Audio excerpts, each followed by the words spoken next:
Nous allons maintenant passer au chapitre « Création d'un nouveau client ». Sur cette fiche, il y a des renseignements indispensables à noter. Par exemple, le nom du client pour pouvoir le retrouver, son prénom, sa date de naissance, le sexe, féminin ou masculin. Surtout ne pas oublier de cocher la bonne case. Vous pouvez également, si vous avez l'extension du logiciel pour la partie diététique, noter les préférences alimentaires de la personne. Si par exemple c'est quelqu'un de végétarien, nous ne sortirons pas de menu avec des produits qui ne soient pas végétariens, donc pas de viande. Le niveau d'activité est également très important.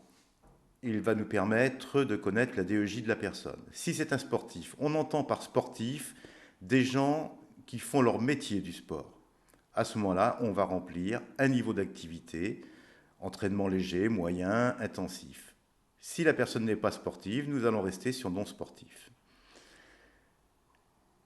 Et nous allons passer donc là au niveau de l'activité.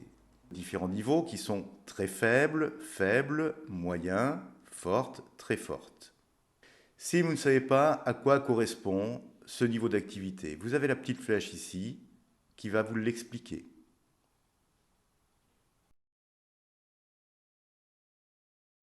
De façon facultative, vous pouvez rentrer l'adresse de la personne, son numéro de téléphone et son email. Son email vous sera utile si vous voulez lui envoyer des dossiers, entre autres l'enquête alimentaire.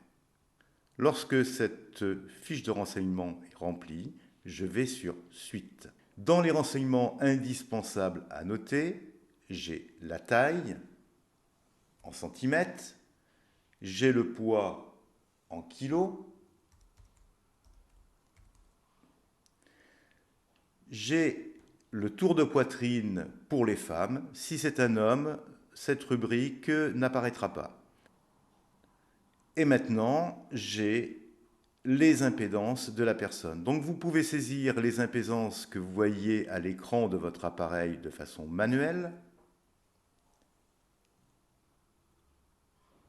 Tous ces renseignements sont indispensables. N'oubliez surtout pas de renseigner une de ces cases. Vous pouvez également ici, de façon facultative, remplir les centimètres. Ils vous serviront pour comparer l'évolution des tours de centimètres de la personne dans la rubrique historique que nous verrons ultérieurement.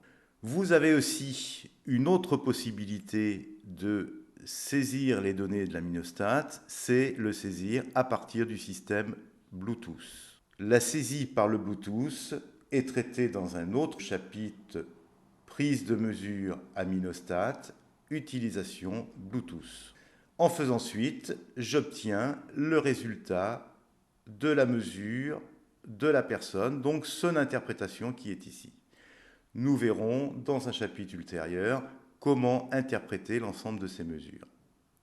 Ensuite, vous avez ici l'interprétation écrite de la mesure de cette personne.